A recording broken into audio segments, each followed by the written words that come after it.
오늘 어버이 주일인데요. 제가 예전에 읽은 책 중에 나온 내용입니다. 어머니는 세상에 둘도 없는 참한 여자였다. 천생 여자였다. 한 번도 맨발을 식구들에게조차 보이지 않았다.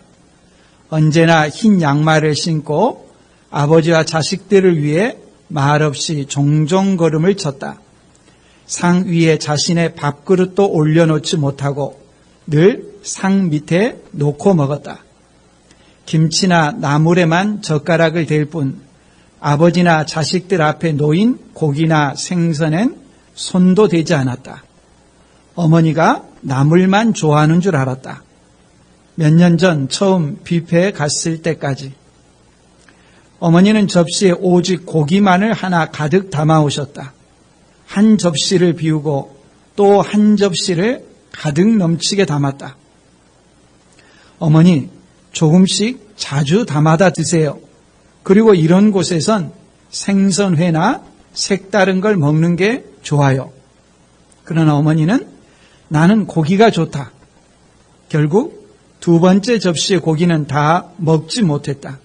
어머니의 남은 고기는 손수건에 쌓여 있었다. 형은 모른 척했고 형수와 아내는 주위 사람들의 시선을 느끼며 창피해했다. 지금 죽음을 앞둔 어머니가 정신을 놓는 횟수가 많아지면서 입에 차마 담기 민망한 욕을 하기 시작했다. 고기 줘, 고기 먹고 싶어. 이 개 같은 놈아, 니놈들만 입이냐. 그 다음은 옮기기 어려운 욕설들입니다. 고기 줘. 가슴 아픈 이야기입니다. 부모의 희생을 당연시하고 속마음을 헤아리지 못한 것을 자녀들로 하여금 돌아보게 하는 내용입니다. 오늘 말씀은 부패, 또 잔치에서 드러난 또 다른 실제입니다.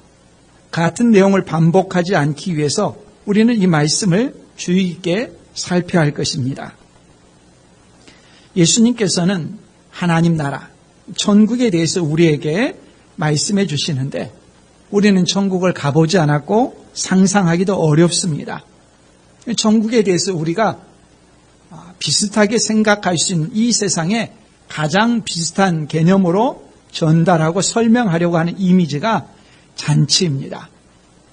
지금 우리는 영양과잉의 시대이기 때문에 하나님 나라가 잔치라고 하는 그림이 잘 전달되지 않을 수 있습니다. 그러나 끼니 걱정을 하던 시대에 마음껏 먹고 즐길 수 있는 잔치는 그 시대의 천국에 대한 최고의 상징이고 이미지였습니다. 예수님은 천국을 이처럼 잔치에 비유해서 우리에게 자주 말씀해 주셨습니다.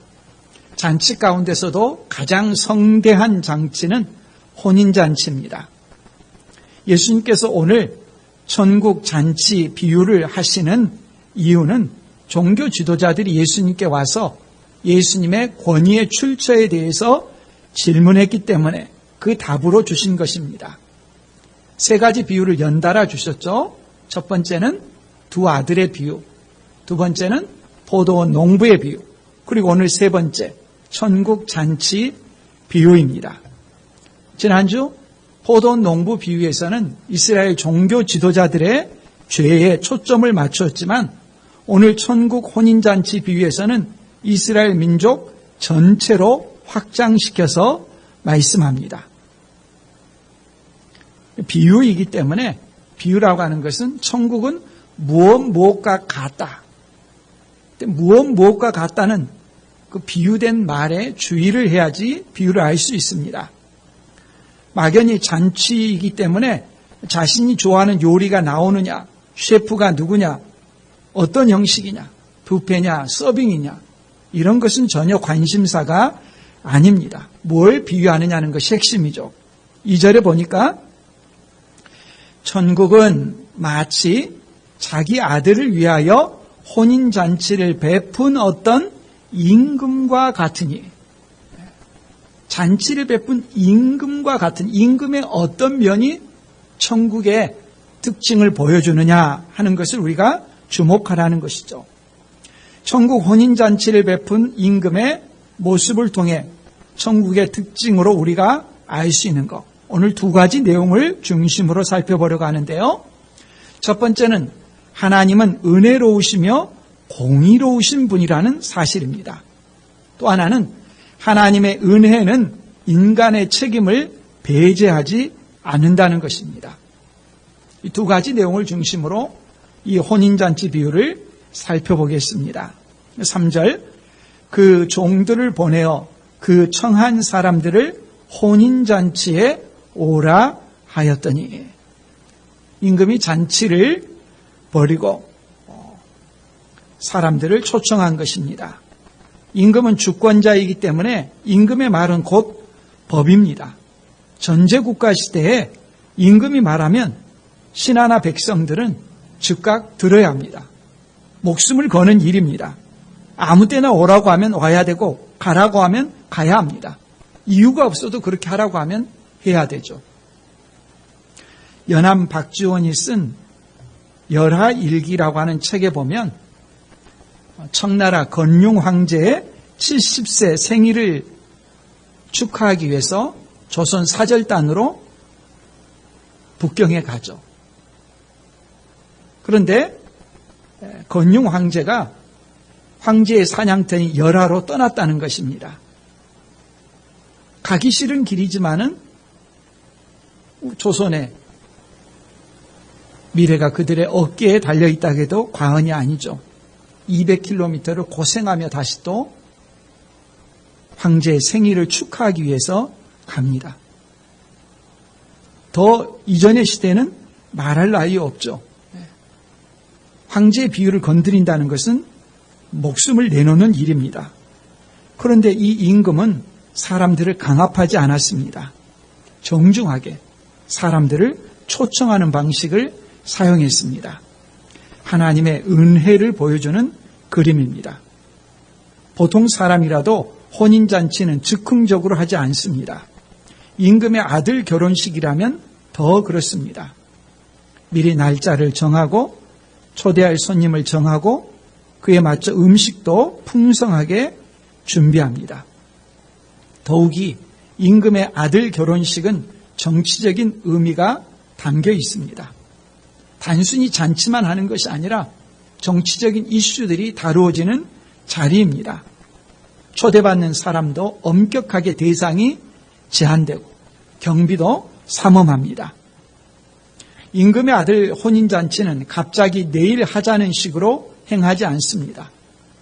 그 청한 사람이라는 말은 이미 초청자 명단이 있다는 것을 알 수 있습니다.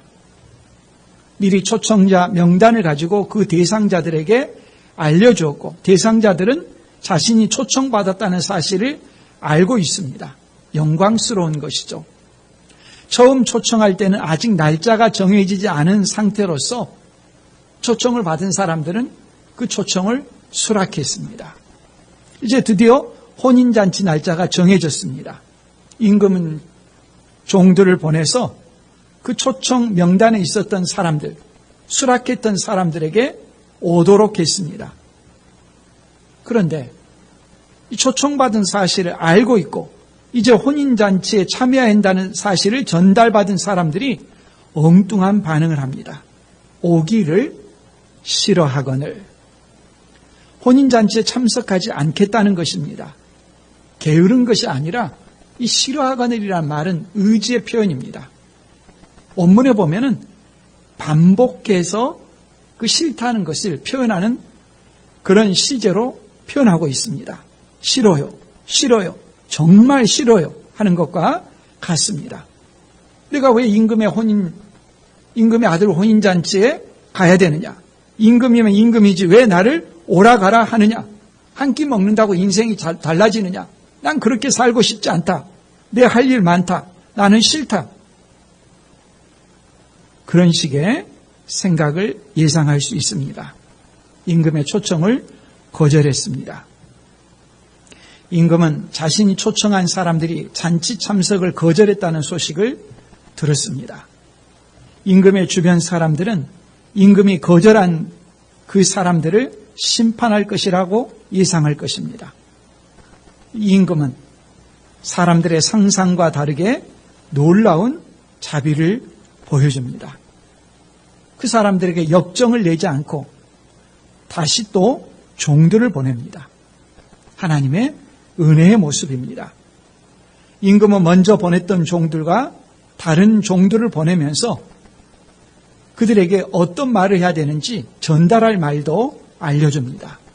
4절 말씀에 다시 다른 종들을 보내며 이르되 청한 사람들에게 이르기를 보라, 내가 오찬을 준비하되 나의 소와 살진 짐승을 잡고 모든 것을 갖추었으니 혼인잔치에 오소서 하라 하였더니, 종들은 가서 무성의하게 형식적으로 임금의 말을 전달하지 않았습니다. 본문에 나오지 않은 말을 제가 넣어서 읽었죠. 보라. 보라라고 하는 것은 원문에 나온 표현인데요. 임금의 말에 경청하도록 제대로 전달되도록 초대받은 사람들의 주의를 끌면서 이 종들이 행했다는 것입니다. 아무도 그들이 듣지 못했노라고, 그런 뜻인지 몰랐노라고 이런 핑계를 댈 수 없도록 주의를 끌고 분명하고 정확하게 종들이 전달했다는 의미입니다. 혼인잔치에 대한 준비가 크고 성대했다는 사실을 전달하는 것은 이 혼인잔치가 중요하다는 의미를 전달한 것이라는 뜻입니다. 혼인잔치에 오소서, 요청이지만 명령입니다. 이 요청을 사람들은 깊이 생각하고 잘 받아들여야 됩니다. 초청을 거절했던 사람들이 거절해도 별 문제가 없구나 하면서 반응할 일이 아닙니다. 지난번에 초청을 내가 거절했는데 별일 없더라, 이번에 또 하고 말지. 임금의 은혜와 자비에 대해서 이런 식으로 반응한다면 어리석은 것입니다. 지금까지 거절해도 별 문제 없었다고 얘기할 것이 아니라 마음을 바꿀 수 있는 기회를 제공한 것이라는, 이 기회를 놓치게 되면은 나한테 또다시 그런 기회가 없을 수 있다는 그런 경각심을 가지고서 드려야 되는 것입니다. 은혜를 베푼 것이죠. 혼인잔치 초청을 다시 받은 사람들이 보인 반응은 놀랍습니다. 5절 말씀에 그들이 돌아보지도 않고 한 사람은 자기 밭으로 한 사람은 자기 사업하러 가고, 현장에서 예수님께서 하시는 이 비유를 듣는 사람들에게서 아마 탄식 소리가 나올 것입니다. 혀를 차며 안타까워할 것입니다.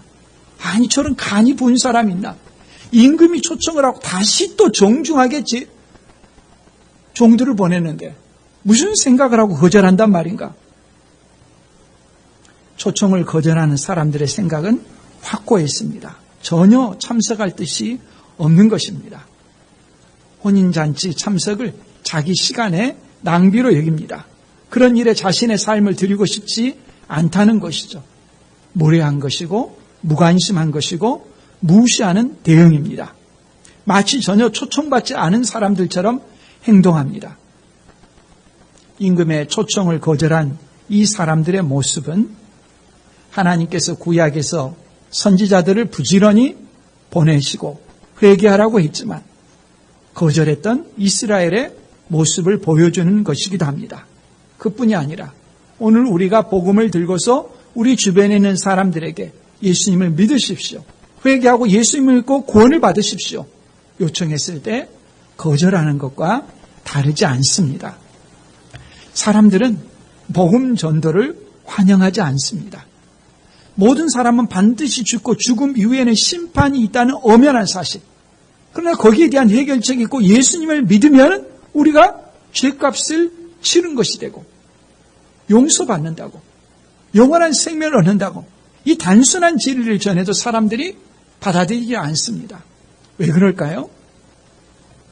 왜 임금의 혼인잔치 이 중대한 메시지가 사람들에게 전달이 되지 않을까요?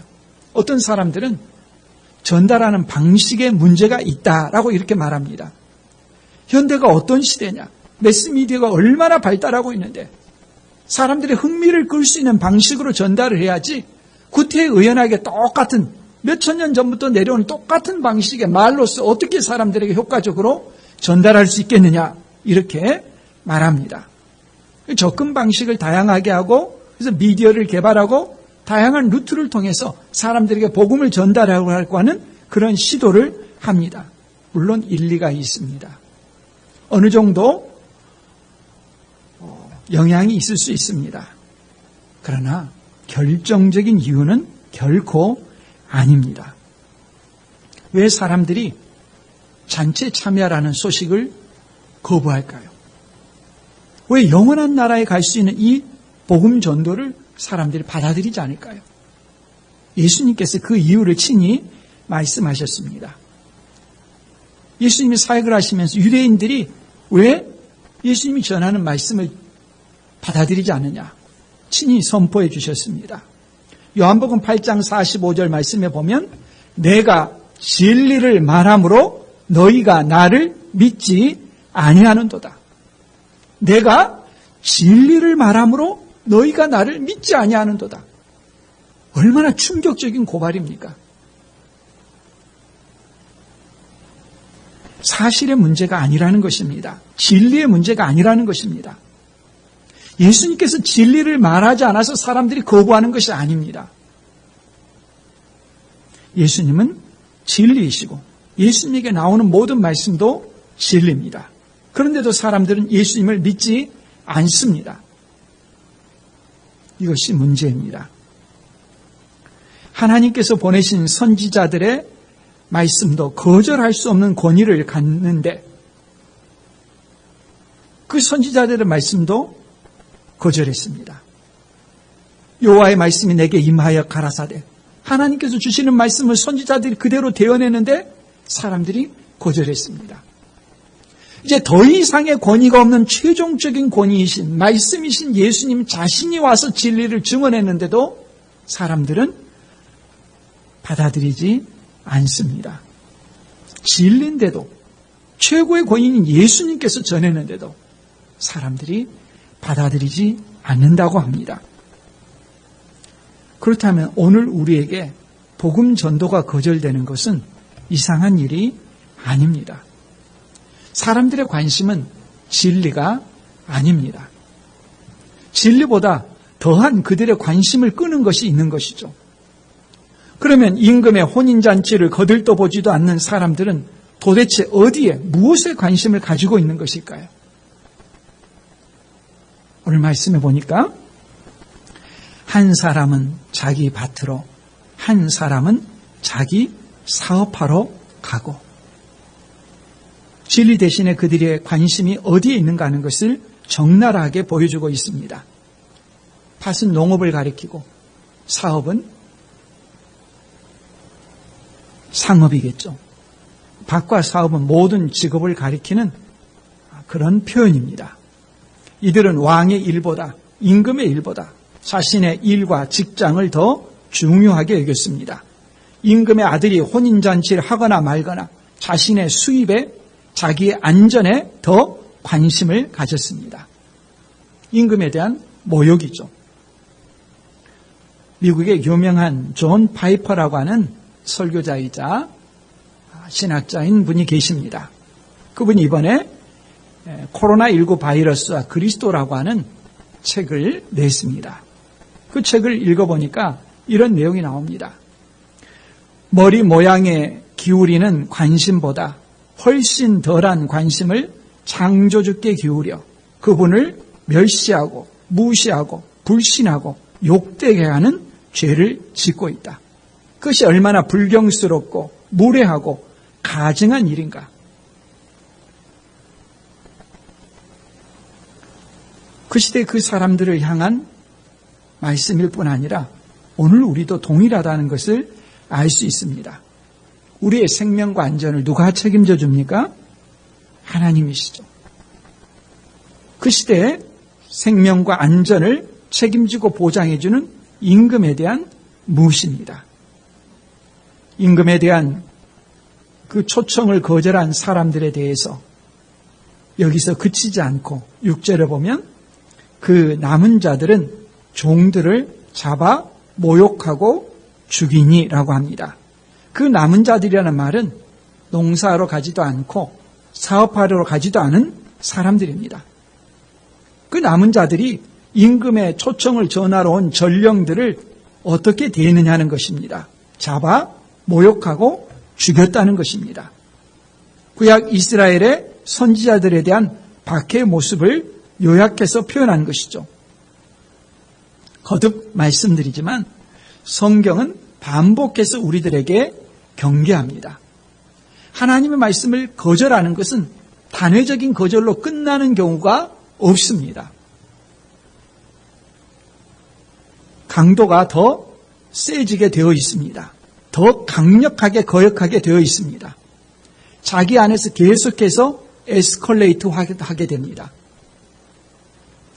나중에는 자기 스스로 자신을 컨트롤할 수 없는 지경으로 내몰리게 됩니다. 가볍게 스치는 바람이 집을 날리는 폭풍과 되는 것입니다. 죄는 경향성을 가지기 때문입니다. 한번 거절하면 거절로 끝나는 것이 아니라 자기 안에 습관화되고 내면화되고 인격이 되어버립니다.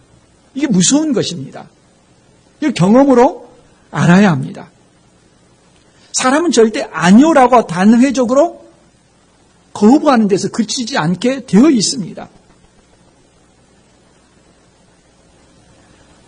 자신들에게 임금의 혼인잔치에 오도록 소식을 전해준 종들에 대해서 처음에는 거부했지만 무시했지만 그 다음에는 모욕하고 죽입니다. 단순한 거절 정도를 넘어서 적개심에 찬 행동입니다. 가끔씩 신문지상에 보도되는 범죄자들의 그런 소식들이 있습니다.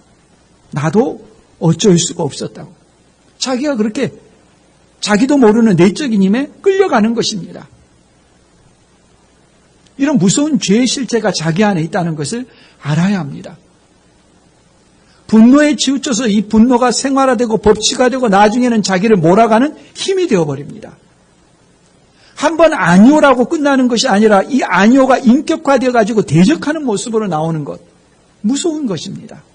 명백하게 백일하에 자기가 어떤 존재인가 하는 것을 드러내게 되는 것이죠. 하나님의 말씀은 무시하고 지나치는 것이 아닙니다. 더 강력한 힘이 돼서 자기 안에 죄의 세력으로 나타나게 되는 것이죠. 임금의 반복된 초청에 응하지 않을 뿐 아니라 도리어 초청장을 전달하는 임금의 종들을 모욕하고 살해한 사람들을 어떻게 하겠습니까? 앞서 기록되었던 포도원 농부 비유에서 포도원 농부들은 주인이 보낸 종들을 때리고 돌로 치고 죽였습니다. 심지어 주인이 보낸 아들조차 죽이고 포도원을 차지하려고 했습니다. 그 포도원 농부들을 어떻게 해야 되느냐? 예수님께서 묻자 종교 지도자들은 단번에 대답했습니다. 그 악한 자들을 진멸하고 포도원은 제때에 열매를 바칠 만한 다른 농부들에게 새로 줄지니이다. 혼인잔치 비유에서 임금의 초청을 거절하고 종들을 잔인하게 대한 이들에 대해서 어떻게 해야 되느냐? 포도원 농부 비유에서는 예수님께서 직접 말씀하지 않으셨는데 혼인잔치 비유에서는 어떤 결과가 나오는지 분명하게 7절에 말씀합니다.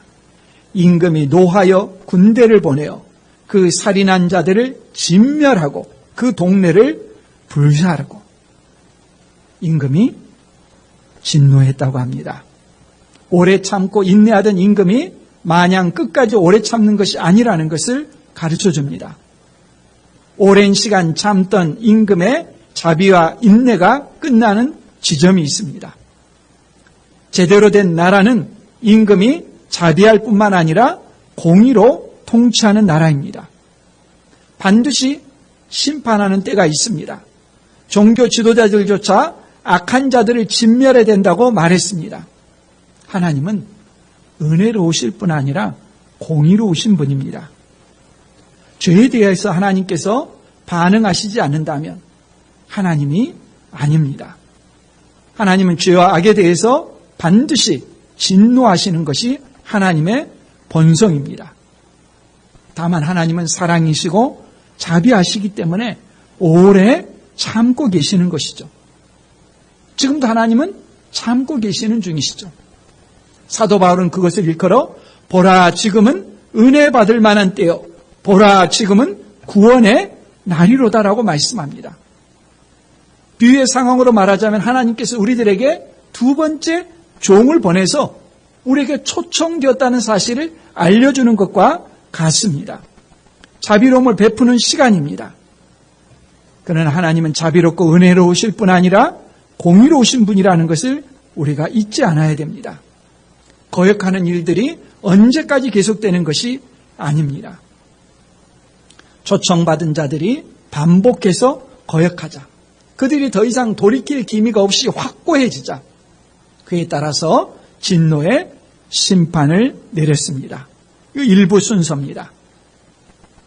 1부 순서가 마쳐지고 2부가 시작됩니다.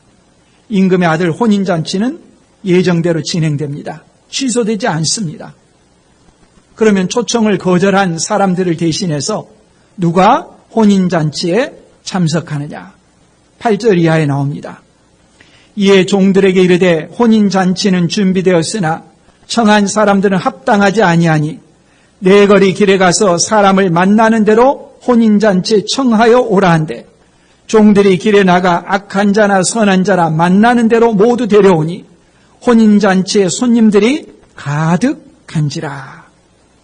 임금이 종들을 네 거리 길로 보내서 만나는 사람마다 다 오도록 초청하라고 합니다. 잔치에 참여하는 특별한 제약이나 조건이 없습니다. 누구나 올 수 있습니다. 우리가 하나님 나라의 잔치, 주의 몸된 교회 참석할 때 시험을 본 적도 없고 자격증을 요구받은 적도 없습니다. 모든 사람을 다 올 수 있도록 초청하셨습니다. 하나님의 은혜로우심입니다. 구약 이스라엘 백성들이 하나님의 아들 예수님을 거절하자 그들을 대신해서 새롭게 누구나 하나님의 나라에 오도록 초청해 주셨습니다. 이 신약 교회의 모습이죠. 그런데 이 잔치의 자리에 임금이 나와서 사람들을 살펴봅니다. 11절에 임금이 손님들을 보러 들어올새 거기서 예복을 입지 않은 한 사람을 보고, 임금이 잔치에 와가지고 보는 기준은 딱 한 가지였습니다. 예복을 입었느냐 입지 않았느냐. 임금의 눈에 띄는 한 사람이 있었습니다. 다 예복을 입고 있는데 예복을 입지 않은 한 사람, 당연히 눈에 띄겠죠. 혼인잔치에 참석하면서 예복을 입지 않는 것은 사소한 문제가 아닙니다. 누구나 참석할 수는 있지만 반드시 예복을 입어야 합니다. 자기 방식대로, 자기 마음대로 혼인잔치에 참여하는 것이 아닙니다. 내 마음대로, 내가 편리한 대로, 내 방식대로, 내 주관대로 잔치에 참여하는 것이 아니라 임금이 정한 방식을 따라야 합니다. 그 방식은 예복을 입는 것입니다. 예복을 입지 않은 사람에게 묻습니다. 12절, 이르되 친구여 어찌하여 예복을 입지 않고 여기 들어왔느냐 하니 그가 아무 말도 못하거늘.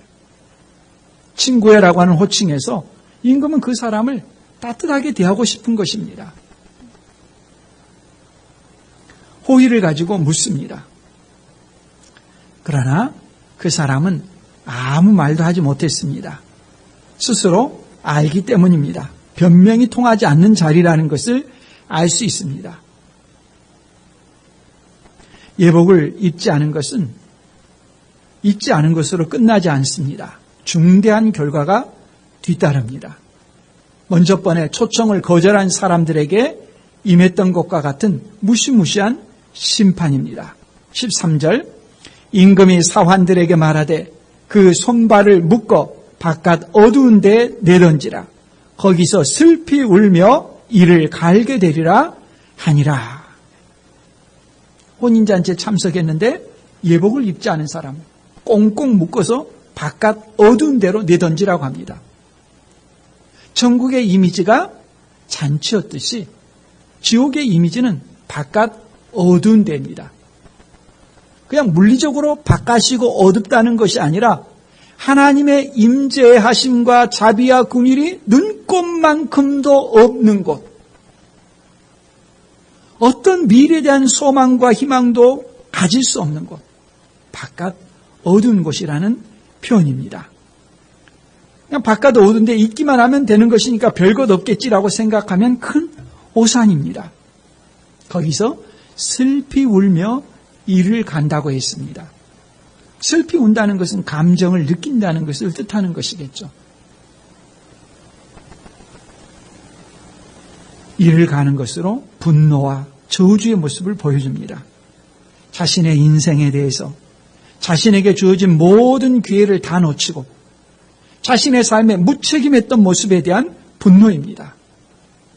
그저 세상을 살아가면서 세상 가운데 자기가 많은 것을 차지하고 부유하게 누리고 자기 일신의 삶 안에 살았던 그 인생에 대해서 영혼을 준비하지 못하고 인생의 목적이 무엇인가 하는 것을 깨닫지 못하고 눈앞에 있는 향락에만 치우치고 쾌락에 치우쳐서 자기 인생을 허비하는 것에 대해서 통회하며 애통해하는 자리인 것입니다. 모든 사람은 반드시 죽게 됐고 죽음 이후에는 다른 세계가 있는데 그 세계에 대해서 누누이 하나님께서 사람들을 통해서 가르쳤는데 새겨 듣지 않고 흘려보낸 것에 대해서 분노하며 이를 갈며 애통해하는 모습이라는 말씀이죠. 그러면 예복을 어떻게 마련합니까? 학자들은 두 가지 가능성을 말합니다. 첫 번째는 왕이 참석한 사람들에게 제공해 주었을 것이라는 것입니다.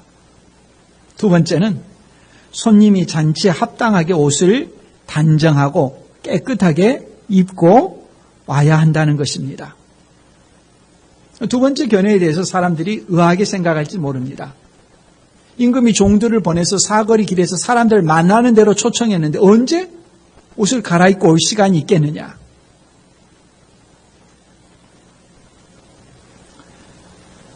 우리의 생각 속에 너무 많은 가정을 넣는 것이 되겠죠.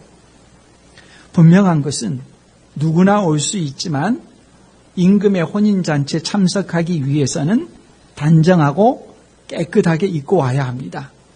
그것은 임금이 준비한 옷이거나 아니면 자기가 그 옷들을 깨끗하고 단정하게 입고 와야 한다는 것입니다.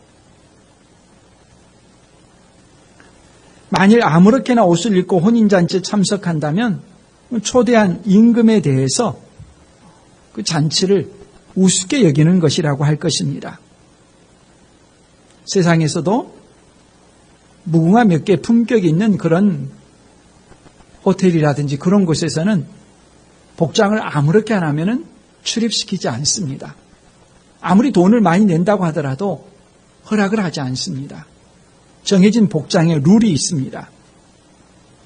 예복이 의미하는 것이 무엇일까요? 여기서 주의를 해야 됩니다. 우리가 바울 서신을 읽을 때 옷하고 마태복음을 읽을 때 옷은 다릅니다. 바울 서신을 읽을 때 옷은 무엇입니까? 의롭다함을 받는 것, 칭의입니다.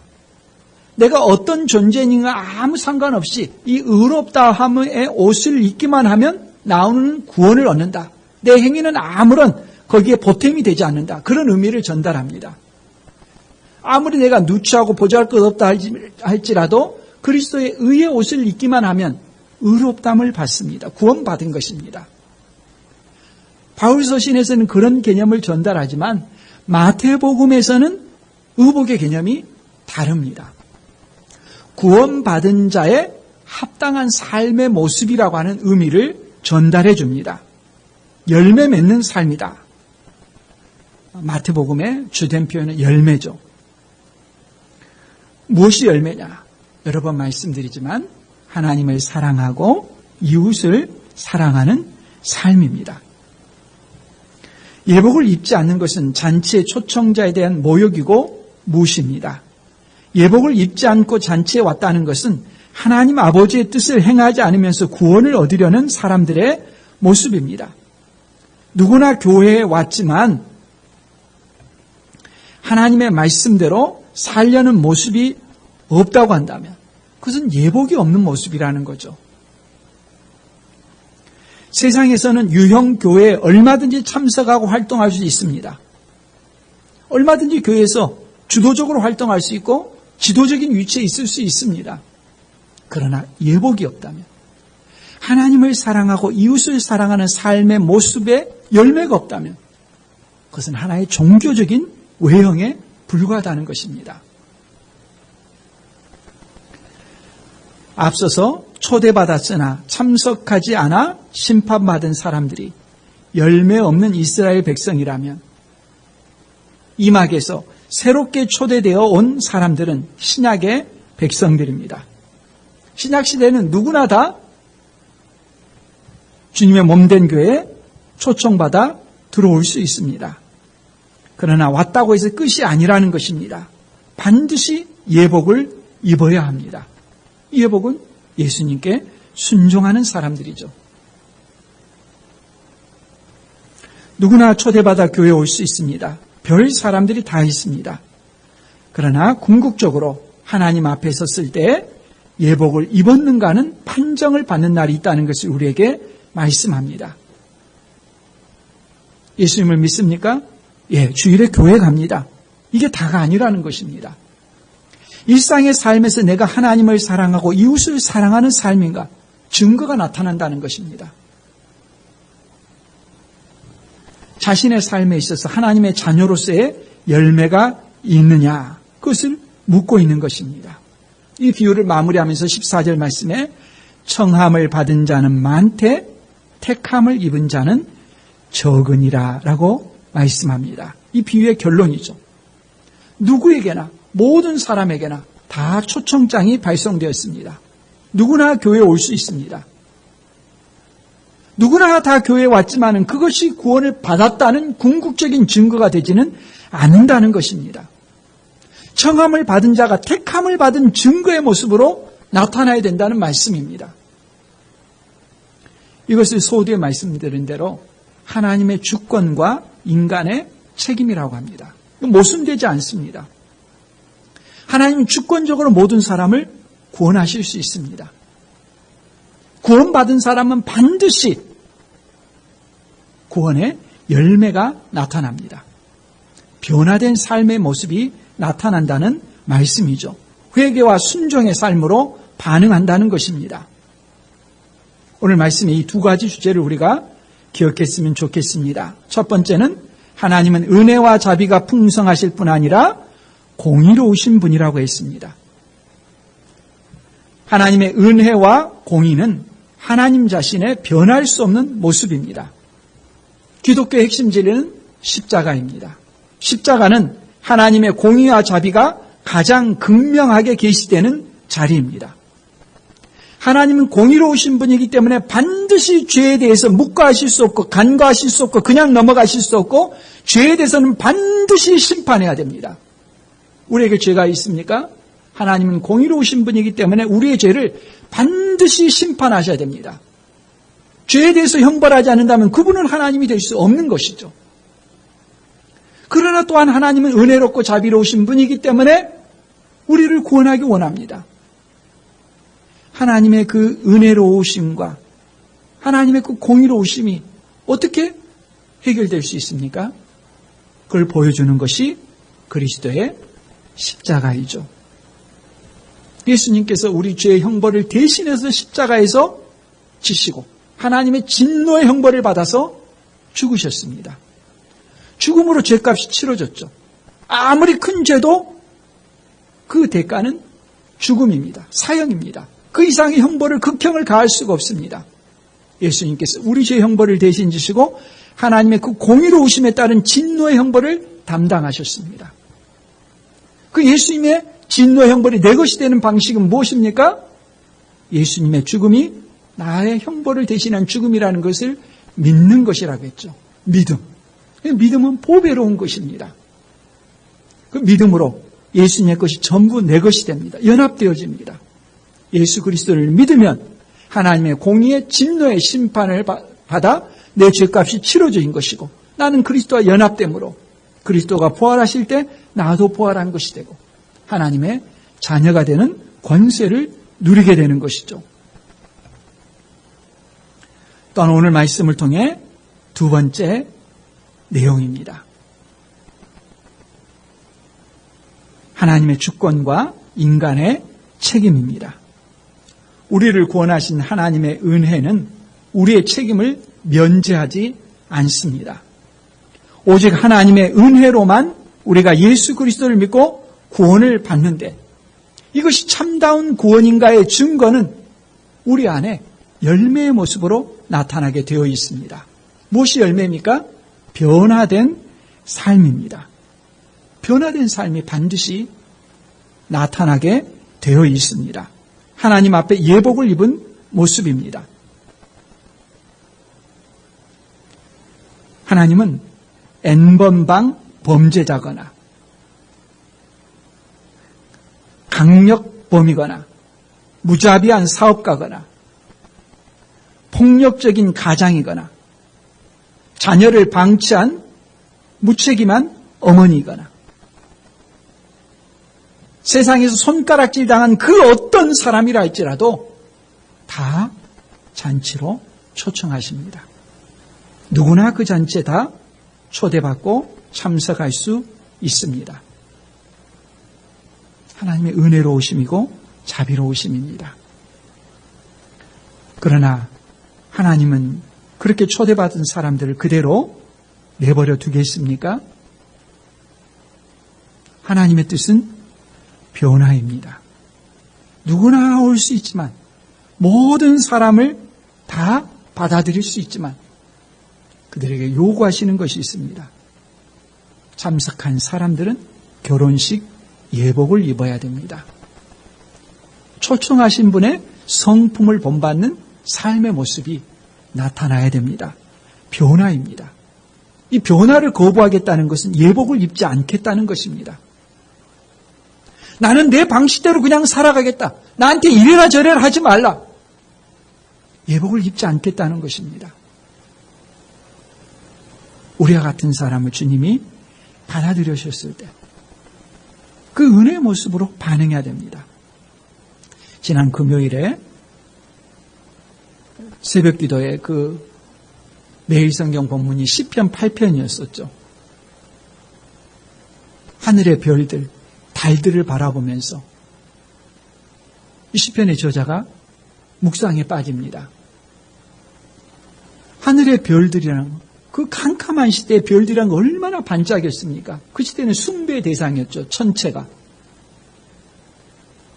하늘의 달과 별들을 바라보니까 그런 놀랍고 탁월한 존재에 비해서 자기는 얼마나 미약한 존재인가 하는 것을 깨닫습니다. 근데 나와 같은 존재를 하나님께서 기억하시고 나를 존귀하게 대해주셨다는 것에 대해서 이 시편 기자가 감사와 찬양을 표하는 것이 시편 8편 말씀이죠. 오늘 우리가 그렇지 않습니까?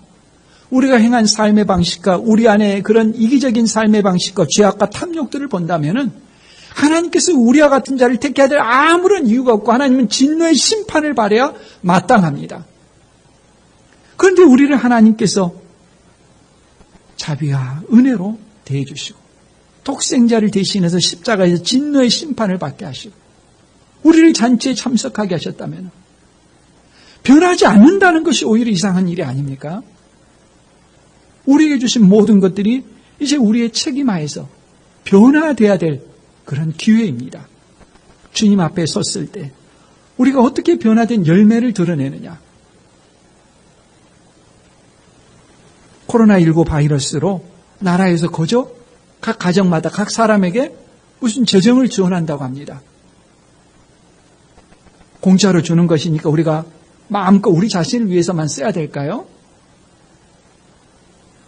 우리가 코로나19 바이러스로 인해서 어떤 손실을 입었습니까? 우리에게 준 것들이 당연히 내 것이라고 생각할 것이 아니라 베풀라고 준 것으로 생각하고 우리 이웃들을 생각하고 하나님께서 우리에게 주신 기회들을 가지고 어떻게 선용할 것인가?